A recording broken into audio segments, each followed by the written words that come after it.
بالتي هي أحسن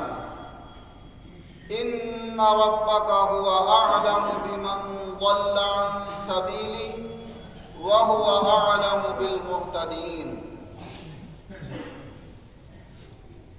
وقال النبي صلى الله عليه وسلم: كنت نهيتكم عن زيارة القبور ألا فتذروها فإنها تذكر الآخرة وتزهد في الدنيا، أو كما قال رسول الله صلى الله عليه وسلم. فيا أيها المسلمون نصركم الله،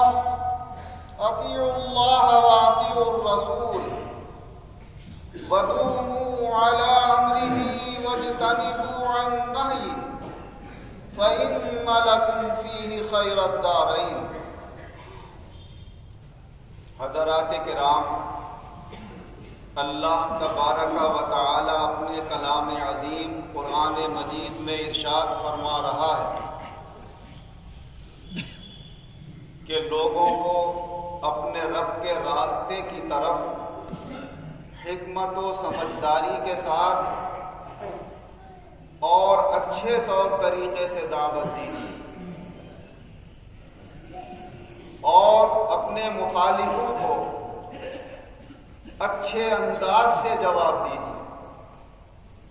بے شک تمہارا رب ہی جانتا ہے کہ کون اس کے راستے سے بھٹکا ہوا ہے اور کون اس کی طرف ہدایت پانے والا ہے.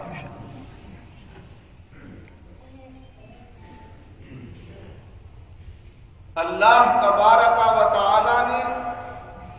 اپنے نبی حضور احمد مجتبی حضرت محمد مصطفیٰ صلی اللہ علیہ وسلم کو جو گمراہی کے طرف چل رہے تھے ان کو سیدھے راستے پر لانے کے لیے یہ بتایا کہ آپ ان سے نرمی کے ساتھ، خوش اخلاقی کے ساتھ اور اچھے انداز سے پیش آئیں گے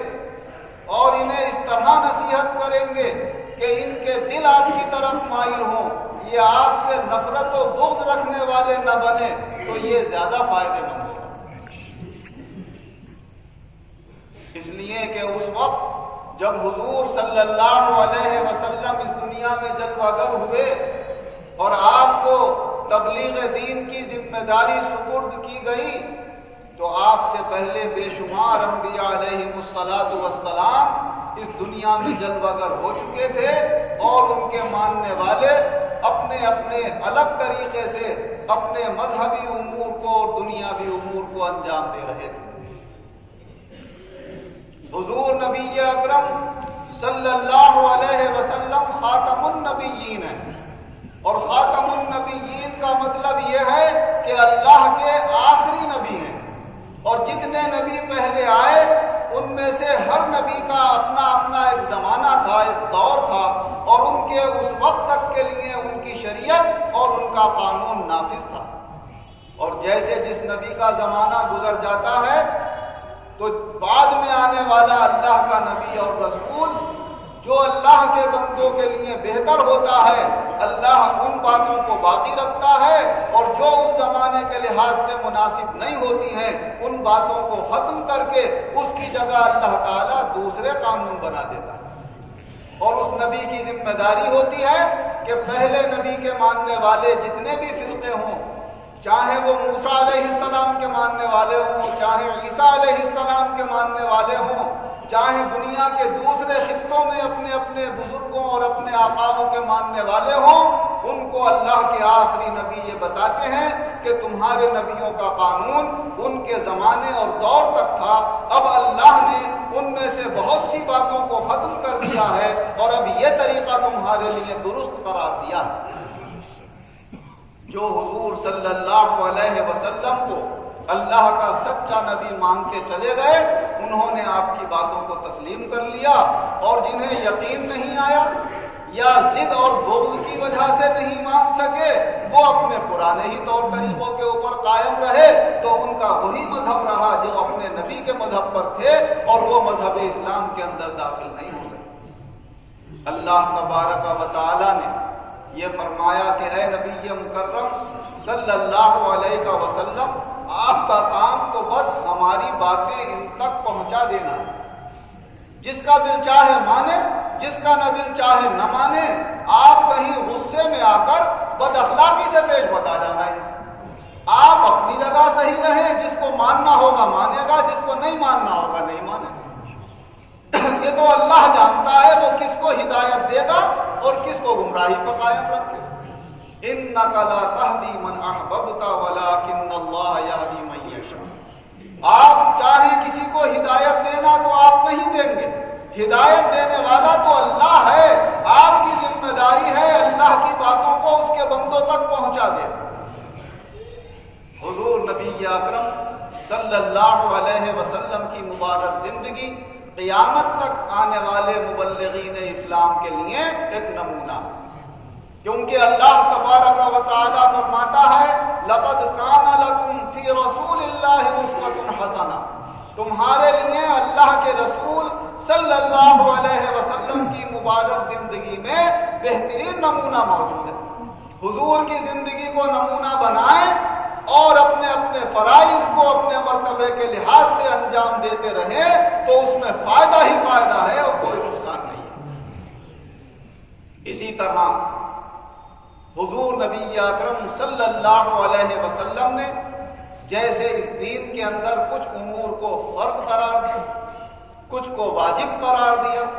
کچھ کو ناجائز و حرام قرار دیا، اسی طرح کچھ باتیں ایسی ہیں جو مستحب کے درجے میں۔ فرض وہ ہوتا ہے جس کو ہر حال میں بندے کو کرنا ہی کرنا ہے، جب تک اپنا فرض پورا نہیں کر لیتا اس کے کاندھوں پر اس کا بوجھ رہتا ہے۔ جیسے نماز فرض ہے 15 سال کی عمر کے بعد، بالغ ہونے کے بعد، اب اگر اس کے بعد کوئی نماز چھوڑتا ہے تو وہ نماز اس کی چھوٹی ہوئی مانی جائے گی، جب تک اس کو ادا نہیں کر لے گا اس وقت تک اس کا وہ قرض دار رہے گا۔ فرض اور قرض تقریباً ایک ہی معنی رکھتے ہیں۔ جیسے قرض بغیر ادائیگی کے پورا نہیں ہوتا، ذمہ داری میں باقی رہتا ہے، اسی طرح فرض بغیر ادائیگی کے پورا نہیں ہوتا اور ذمہ داری میں باقی رہتا ہے۔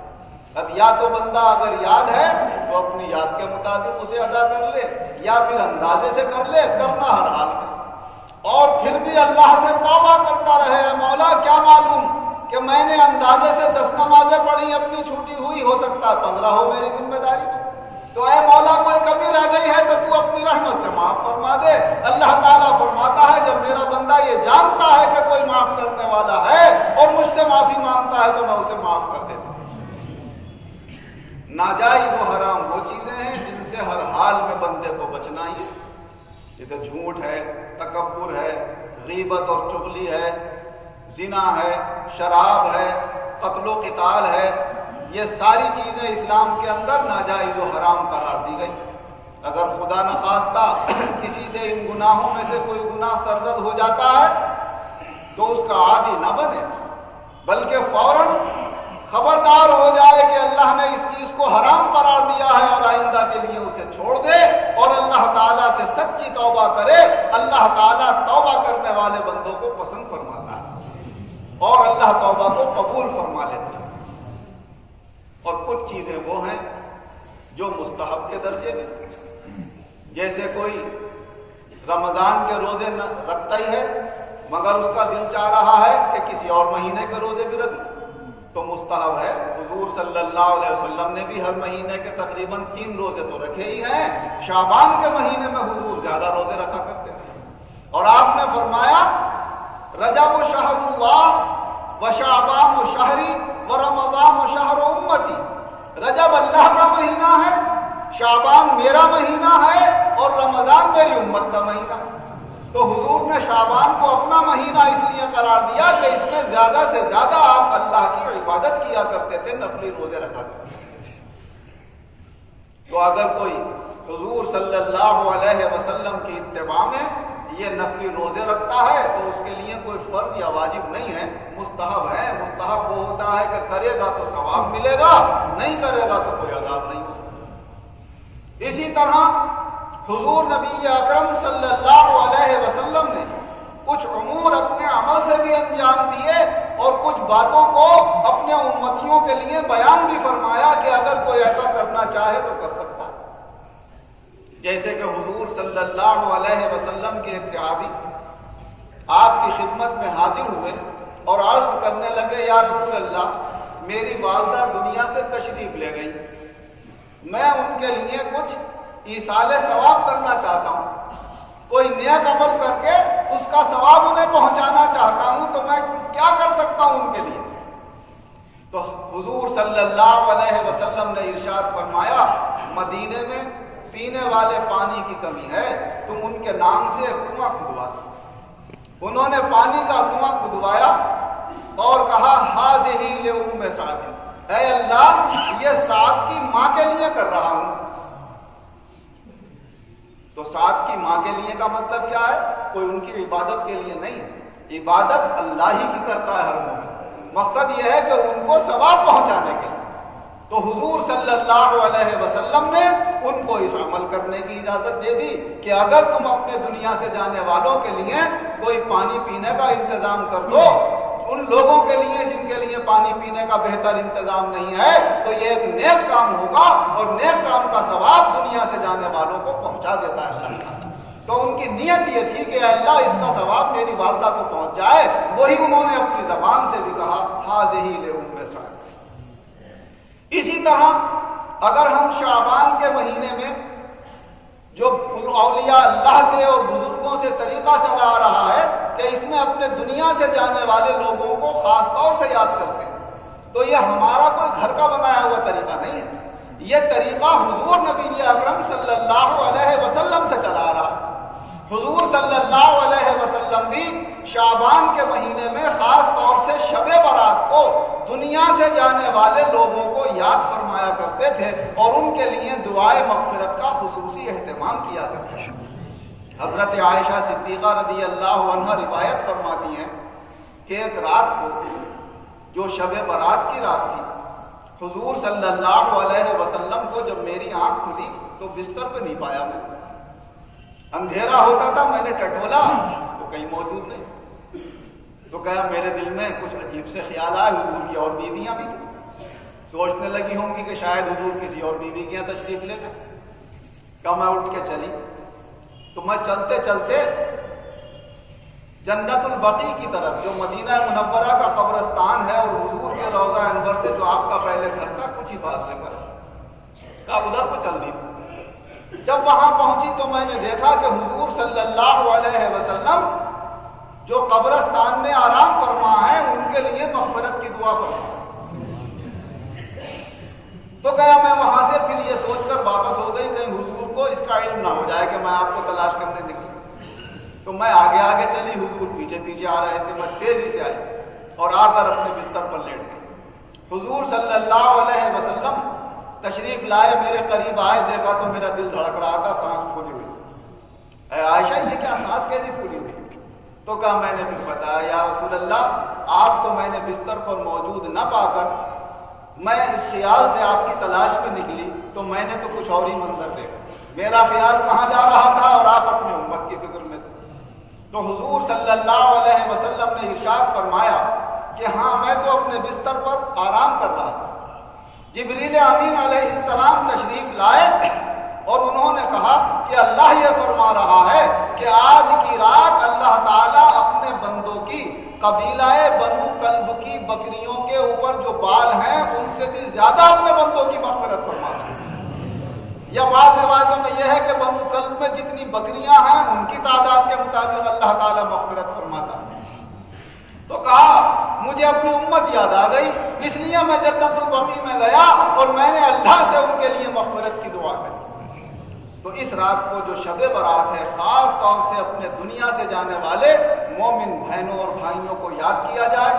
اور اگر ہو سکے تو قبرستان جا کر ان کے لیے مغفرت کی دعا کی جائے، چاہے وہ ہمارے رشتہ دار ہوں چاہے نہ ہو، رشتہ دار ہوں تو اور زیادہ بہتر۔ حضور صلی اللہ علیہ وسلم نے ارشاد فرمایا 1 روپیہ تم کسی غریب کو دیتے ہو تو اللہ 11 ثواب عطا فرماتا ہے، اور وہی 1 روپیہ اپنے کسی غریب رشتہ دار کو دیتے ہو تو اللہ 2 ثواب عطا فرماتا ہے، ایک غریب کی مدد کرنے کا ثواب دیتا ہے اور ایک رشتہ داروں سے تعلق بڑھانے کا اللہ ثواب عطا فرماتا ہے۔ تو ہم اگر اپنے رشتہ داروں کے لیے ایصال ثواب کریں گے تو اللہ تعالیٰ اس کے بدلے میں ہمیں بھی اجر عطا فرمائے گا، دوہرا اجر عطا فرمائے گا، کیونکہ جس کو ہم ثواب پہنچا رہے ہیں وہ جبھی تو پہنچا رہا ہے جب اللہ نے ہماری نیکی کو قبول کیا اور اس کا ثواب ہمیں عطا فرمایا، اور اللہ کسی کے ثواب کو کم نہیں کرتا، اس کے کہنے سے اپنے بندوں کو بھی عطا فرما دے۔ حضور نبی اکرم صلی اللہ علیہ وسلم جب بھی کسی قبرستان کے قریب سے گزرتے تو آپ یہی کہتے السلام علیکم یا اہل القبور انکم لسابقون وَإِنَّا إِن شَاءَ اللَّهُ بِكُمْ لَلَاحِقُونَ أَسْتَغْفِرُ اللَّهَ لِي وَلَكُمْ أَجْمَعِينَ۔ اے قبر والو، تمہارے اوپر سلامتی ہو، تم تو دنیا سے پہلے چلے گئے، تمہارے پیچھے پیچھے ہم بھی آ رہے ہیں، اللہ تمہاری بھی مغفرت کرے اور ہماری بھی مغفرت کرے۔ تو یہ وہاں جانے کے بعد اس طرح مغفرت کی دعائیں کی جائیں۔ جو حدیث پاک میں نے خطبہ مسنونہ کے درمیان پڑھی، اس میں حضور صلی اللہ علیہ وسلم ارشاد فرماتے ہیں میں تمہیں پہلے قبروں کے پاس جانے سے منع کیا کرتا تھا، مگر اب تمہیں اجازت دیتا ہوں کہ جایا کرو، کیونکہ یہ قبریں تمہارے دنیا کی محبت کو کم کرتی ہیں اور تمہیں آخرت یاد دلاتی ہیں۔ جب وہاں جاتے ہو تو یہ سوچتے ہو کہ جیسے یہ یہاں پر آ گیا کل کو ہمیں بھی آنا ہے۔ جیسے حضرت بہلول دانا رحمۃ اللہ علیہ کو جب ہارون رشید نے اپنے دربار میں کھنچوا لیا تھا اور بلوا لیا تھا اور کہا مجھے کوئی نصیحت کیجیے، تو آپ نے فرمایا تھا ہذہ قبورہم وہذہ قصورہم، اے بادشاہ تو جن کا آج نائب بن کر، خلیفہ بن کر بادشاہت کر رہا ہے، یہ تیرے بڑے تجھے حکومت دے کر گئے ہیں، دیکھ جنہوں نے یہ تجھے قلعے بنا کر دیے ہیں، ان کے یہ بڑے قلعے ہیں ایک طرف، تو دوسری طرف ان کی وہ قبریں بھی بنی ہوئی ہیں، جو ان قلعوں کے اندر بیٹھتا ہے ایک دن اسے ان قبروں میں بھی جانا ہے، اس بات کا خیال کرتے ہوئے حکومت کرنا۔ تو ہم جب دنیا کے اندر زندگی گزاریں تو جائز ناجائز ہماری نگاہوں کے سامنے آ جائے گا، جب ہمیں یہ خیال ہوگا کہ ہمیں ایک دن دنیا سے بھی جانا ہے۔ حضرت عمر فاروق رضی اللہ عنہ اپنی انگوٹھی کے اوپر ایک جملہ لکھوا کر پہنے رہتے تھے ہر وقت، اور اس جملے میں یہ لکھا ہوا تھا کہ آدمی کو نصیحت کرنے کے لیے اس کی موت کافی ہے۔ جب موت کو یاد کرے گا کہ مرنا بھی ہے مجھے، تب اس کے بعد اسے یاد آئے گا کہ میں کر رہا ہوں غلط تو کائے کے لیے کر رہا ہوں، اچھا کر رہا ہوں تو کس کام کے لیے کر رہا ہوں۔ جب مجھے یہاں سے جانا ہی ہے اور اپنے اعمال کا حساب و کتاب دینا ہے، ناجائز کیے ہوئے سے سب دنیا والے فائدہ اٹھاتے رہیں گے اور آخرت میں مجھے حساب و کتاب دینا پڑے۔ انہی طور طریقوں میں سے ہمارے یہاں گھروں میں یہ طریقے چلے آ رہے ہیں کہ کوئی شعبان کی 15 تاریخ، کوئی شعبان کی 14 تاریخ کو اپنے دنیا سے جانے والے اپنے مومن بہنوں بھائیوں کے لیے اس طرح بھی ایصال ثواب کرتے ہیں کہ کوئی اچھا کھانا بنائے اور اس کے اوپر اللہ کا کلام پڑھا، اور وہ چاہے گھر والوں نے کھا لیا یا کسی کو بھی کھلا دیا، وہ کوئی زکوٰۃ تو ہے نہیں کہ صاحب غریبوں کو ہی دینا ہے۔ نفلی صدقہ امیر بھی کھا سکتے ہیں، غریب بھی کھا سکتے ہیں، گھر والے بھی کھا سکتے ہیں، باہر والے بھی کھا سکتے ہیں، مگر اس سے کیا ہوتا تھا کہ ہمیں اپنے دنیا سے جانے والے اپنے مومن بہن بھائی یاد آ جایا کرتے تھے اس بہانے، تو ہم اس قرآن عظیم کی اس بہانے تلاوت بھی کر لیا کرتے تھے، کھانا سامنے رکھا ہے اللہ سے ان کے لیے ایصال ثواب بھی کر دیا کرتے تھے، اور حضور صلی اللہ علیہ وسلم کی اس سنت کو زندہ کرتے تھے جو حضور کا طریقہ تھا کہ آپ دنیا سے جانے والوں کے لیے ایصال ثواب کرتے رہا کرتے تھے۔ اب ہمارے بہت سارے کم پڑھے لکھے ناسمجھ لوگ ان چیزوں کو بدعت کہنے لگے، غلط کہنے لگے۔ انہوں نے ایک پہلو سے دیکھا یہ کہ صاحب حضور نے نہیں کیا ایسا، صحابہ نے نہیں کیا ایسا، جبکہ حضور نے بھی کیا ہے، صحابہ نے بھی کیا ہے، نظر نہیں پہنچی ان کو۔ لیکن انہوں نے اس پہلو سے نہیں دیکھا کہ اس طریقے سے مسلمانوں کے گھروں میں اللہ کا ذکر ہی تو ہوا کرتا تھا، دنیا سے جانے والوں کے لیے ایصال ثواب ہی تو ہوا کرتا تھا، اس میں کوئی ناجائز و حرام کام تو نہیں تھا۔ اور اس طریقے سے ایک اچھا طریقہ، اسلامی طریقہ ہمارے گھروں کے اندر قائم تھا، تو اس طریقوں پہ جب انہوں نے کم کیے تو جن کے یہاں سے یہ طریقے ختم ہوتے چلے گئے ان کے یہاں دوسروں کے طریقے آ گئے۔ اب ان کے یہاں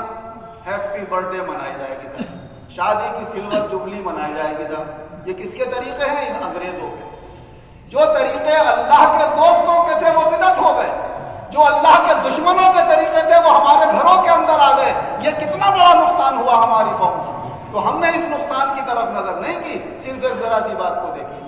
ارے حضور نبی اکرم صلی اللہ علیہ وسلم نے یہ ایصال ثواب کرایا، اپنے صحابی سے کنواں کھدوا کر نہیں کرایا، اور پھر خود حضور صلی اللہ علیہ وسلم وسلم نے فاتحہ پڑھی ایصال ثواب کیے یا نہیں کیے؟ جیسے کہ حضرت عمر رضی اللہ عنہ فرماتے ہیں کہ حضور صلی اللہ علیہ وسلم سے میں نے عرض کیا یا رسول اللہ یہ ہم یہاں پر جنگ میں ہیں، کھانے پینے کا سامان معمولی رہ گیا ہے، اگر ہم اپنے سواری کے جانوروں کو ذبح کر کر کے کھاتے رہیں گے تو ہم واپس کیسے جائیں گے؟ لہٰذا جس کے پاس بھی جو تھوڑا سا سامان رہ گیا ہے اس کو ایک جگہ جمع کر کے اس پہ خیر و برکت کی دعا پڑھ دیجیے۔ حضور صلی اللہ علیہ وسلم نے فرمایا، اور یہ مسلم شریف کی مستند حدیث ہے، فرمایا لاؤ بھائی سب لوگ جس کے پاس جو موجود ہے لے آؤ۔ چمڑے کا دسترخوان بچھایا، جس کے پاس کھجورے تھی وہ لے آیا، جس کے پاس ستو تھے وہ لے آیا، جس کے پاس روٹی کے ٹکڑے تھے وہ لے آیا، جو کچھ بھی سامان تھا وہ لا کے جمع کیا۔ حضور صلی اللہ علیہ وسلم نے اس پر خیر و برکت کی دعا پڑھی اور پڑھ کر ارشاد فرمایا کہ اپنے اپنے برتن بھر لو۔ تو اللہ نے اتنی خیر و برکت کی اس میں کہ لوگوں کے برتن بھر گئے اور پھر بھی دسترخوان پر باقی رہ گیا، تو آپ نے فرمایا جس کو کھانا ہے وہ کھا لو۔ حضور صلی اللہ علیہ وسلم نے بھی اس میں سے تناول فرمایا۔ تو یہ حضور نبی اکرم صلی اللہ علیہ وسلم نے کھانے جمع کر کے اس میں اللہ کا نام لے کر خیر و برکت کی دعا پڑھی، تو خیر و برکت کی دعا میں اللہ ہی کا تو نام لیا جاتا ہے۔ آج بھی آپ جو اپنے گھروں میں فاتحہ کریں گے اللہ ہی کا تو نام لیں گے، اس کا کلام قرآن عظیم ہی تو تلاوت کریں گے۔ کھانے میں جو ہوں گی جائز اور حلال چیزیں وہی تو آپ کھائیں گے یا اپنے رشتہ داروں کو کھلائیں گے۔ تو جب سب چیزیں پاک اور حلال ہوتی ہیں تو الگ الگ ہر چیز اگر جائز ہے تو ایک جگہ جمع کر کے بھی وہ جائز رہتی ہے، اور اگر ان میں سے ایک چیز بھی ناجائز ہو تو سب کو ناجائز کر دیتی ہے۔ تو فاتحہ کے اندر کوئی ایسی چیز نہیں ہے کہ ان میں سے ایک بھی ناجائز ہو، تو جس طریقے سے منفرد اور الگ الگ چیز جائز ہے سب کو ملا دیں ایک جگہ تو وہ بھی جائز ہو جائے۔ جیسے دودھ ہمارا پاک ہے، شکر پاک ہے، پتی پاک ہے، اگر ہم ایسی پتی کو پانی سے نگلنا چاہیں نگل سکتے ہیں، پاک۔ شکر کو کھانا چاہیں پاک ہے، دودھ کو پینا چاہیں پاک ہے۔ تینوں کو ایک جگہ ملا کر اگر ہم چائے بنا لیں تو کیا ناپاک ہو جائے؟ باقی تو رہے۔ تو یہ اللہ تبارک و تعالیٰ نے اسی طرح قرآن سے بھی حدیث سے بھی اور عقل سلیم سے بھی ہمیں سمجھا دیا کہ جو چیزیں صحیح ہیں انہیں صحیح کہو اور جو غلط ہیں انہیں غلط کہو۔ لا علمی کی وجہ سے یا کم علمی کی وجہ سے لوگ کبھی کبھی صحیح باتوں کو غلط کہنے لگتے ہیں اور غلط باتوں کو گھروں میں آنے کے لیے راستہ دیتے ہیں۔ اللہ تعالی ہمیں عقل سلیم اور ہوش عطا فرمائے اور علماء حق سے رجوع کر کے ان سے یہ جاننے کی توفیق عطا فرمائے کیا صحیح ہے کیا غلط ہے۔ اللہ صحیح کو اپنانے کی اور غلط سے بچنے کی توفیق عطا فرمائے۔ آمین۔ بارک اللہ لنا ولکم فی القرآن العظیم۔